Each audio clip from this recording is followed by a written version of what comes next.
Hello boys and girls. Today we are going to see how to repair a fan, which sometimes does not work and sometimes it does.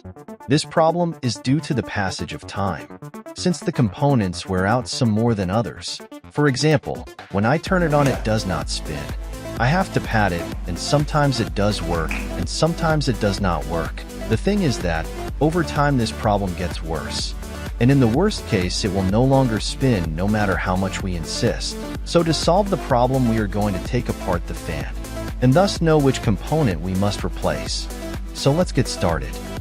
Okay guys, now the cover is removed. Remember to work without power. You must unplug your fan. The first thing you should check is that the fan shaft turns smoothly. This way we rule out mechanical problems.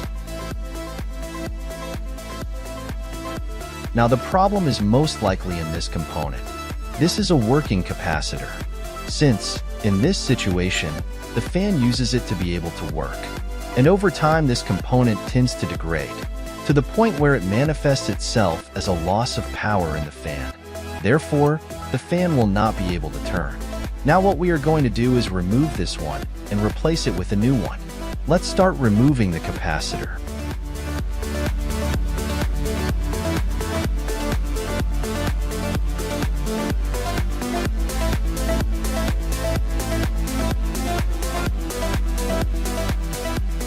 Okay, guys, this is a capacitor.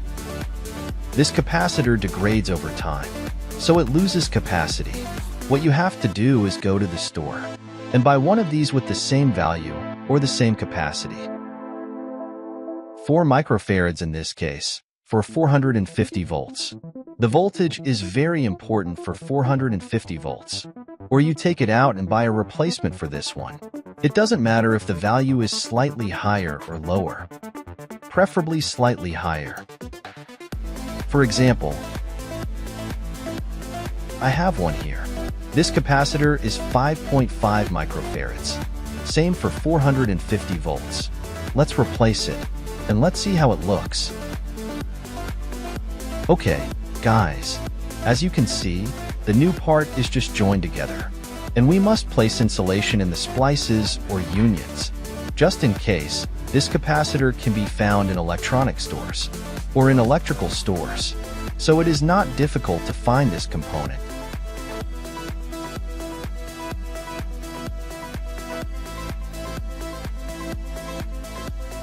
We put insulation on it, in abundance.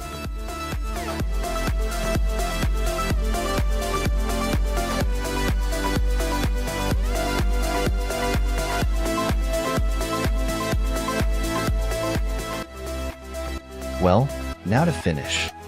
To make sure that the insulation does not come off. Because over time it starts to come off. Well, you buy some heat shrinks. These ones here. They don't cost much. They are much more reliable for insulating the cables. We put them in, and then with a lighter we are going to seal it.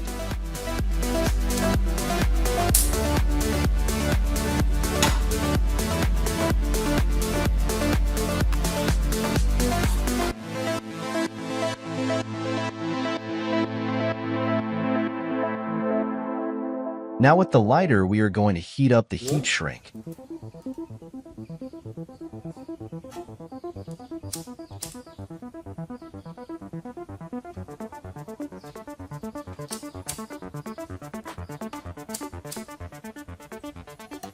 Well, that way it will last you many years without causing problems, or until you have to change the capacitor again, in about 5 years. Now we put the capacitor back in its place. To do this, we will have to use some seals.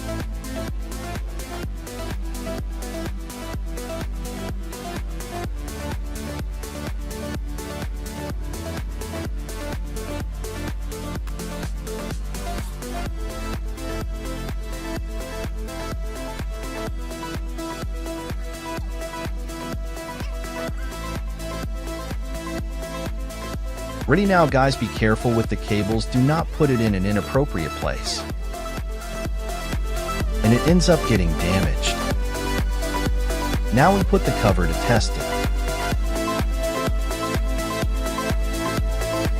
Okay guys, we just replaced the old capacitor with a new one. And now it's time for the test.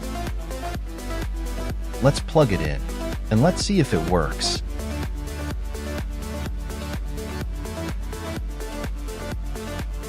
We turn it on, and it turns on the first time.